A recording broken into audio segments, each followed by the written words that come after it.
America ने Iran पर 4 बड़े इरादों के साथ हमला किया था। पहला, ईरान का परमाणु प्रोग्राम हमेशा के लिए रोकना। दूसरा, उसकी मिसाइलें पूरी तरह खत्म करना। तीसरा, ईरान की सत्ता पलट देना। और चौथा, ईरान के प्रॉक्सी ग्रुप्स को खत्म करना। लेकिन 2 महीने बाद अब हालात ये है कि अमेरिका के ये चारों मकसद बुरी तरह फेल हो चुके हैं। न परमाणु प्रोग्राम खत्म हुआ और न ईरान की सत्ता बदली। ईरान की बागडोर अभी भी मोजतबा खमेनी और IRGC के हाथ में है। अमेरिकी विदेश मंत्री मार्को रूबियो ने खुद कह दिया है कि ऑपरेशन एपिक फ्यूरी खत्म हो चुका है। डोनाल्ड ट्रंप ईरान से बातचीत की अपील कर रहे हैं। दुनिया की सबसे बड़ी महाशक्ति का अहंकार आज समंदर की लहरों में डूब गया है। शर्म की बात तो यह है कि ईरान ने डंके की चोट पर स्ट्रेट ऑफ हॉर्मुज को अपने कब्जे में ले लिया है और अमेरिका कुछ नहीं कर पा रहा है। IRGC ने हाल ही में एक नया नक्शा जारी किया है जिसमें उसने पूरे हॉर्मुज पर अपना क्लेम कर दिया है। ईरान ने साफ कर दिया है कि स्ट्रेट ऑफ हॉर्मुज अब कोई इंटरनेशनल वाटर नहीं है बल्कि उसकी अपनी निजी संपत्ति है। इसके लिए उसने 20 समंदर में एक टोल नाका जैसा सिस्टम बना दिया है। इस सिस्टम को चलाने के लिए एक संस्था बनाई गई है जिसका नाम है पर्सियन गल्फ स्ट्रेट अथॉरिटी यानी PGSA।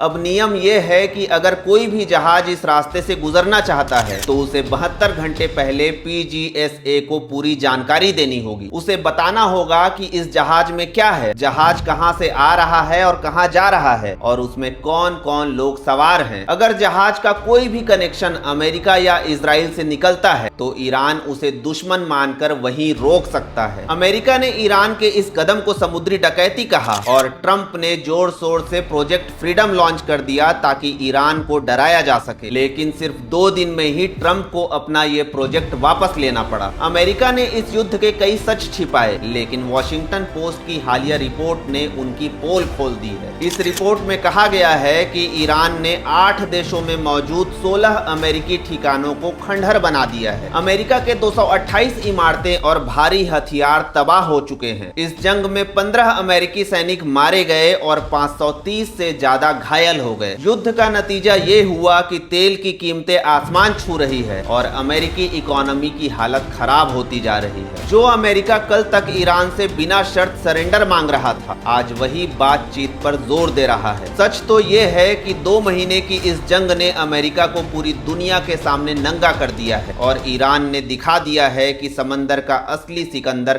कौन है।